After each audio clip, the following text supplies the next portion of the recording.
Hey guys, আসসালামু আলাইকুম everyone, welcome to my mini vlog. গতকাল যে অ্যাভেলিয়ার শীট মাস্কটা নিয়ে এসেছিলাম সেটাই আজকে ইউজ করব। এখন বাজে বিকেল ঠিক 4টে, তাই ভাবলাম এই সময়টাই মাস্কটা ইউজ করার জন্য পারফেক্ট সময়। সত্যি কথা বলতে আমি না কখনোই শীট মাস্ক ইউজ করিনি, এটাই আমার জীবনে প্রথম। তাই কিভাবে ইউজ করতে হয় সেটাও জানতাম না। তারপর ইউটিউবে সার্চ করে শিখে নিলাম। এখন তো ইউটিউবের যুগ, সবাই তো ইউটিউব দেখেই সবকিছু শিখে নেয়। তো সবার প্রথমে আমি আমার ফেসটাকে ভালো করে ফেস ওয়াশ করে নিয়েছিলাম, আর তারপর মাস্কটা খুলে মুখের ভাঁজ অনুযায়ী সেট করে নিলাম। আর এটা ঠিক মতো সেট করতে করতে আমার তো প্রায় 2 থেকে 3 মিনিট সময় লেগে গেল। এটা পরার পর তো আমাকে পুরো ভূতের মতো লাগছিল।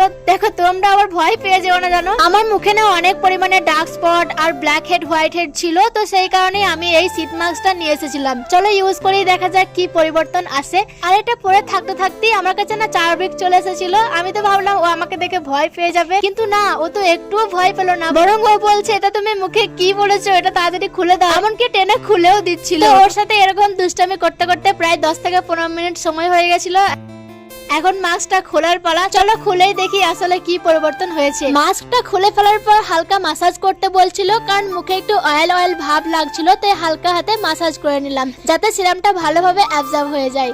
এখনো ঠিক আমি বুঝতে পারছি না যে আমার মুখে কতটা কি পরিবর্তন এসেছে। তোমরাই দেখে বলো আমার মুখে কি একটু হলেও পরিবর্তন এসেছে। তো এই ছিল আজকের এই ছোট্ট স্কিন কেয়ার মিনি ভ্লগ। আবার দেখা হয়ে যাবে পরবর্তী ভিডিওতে। আল্লাহ হাফেজ।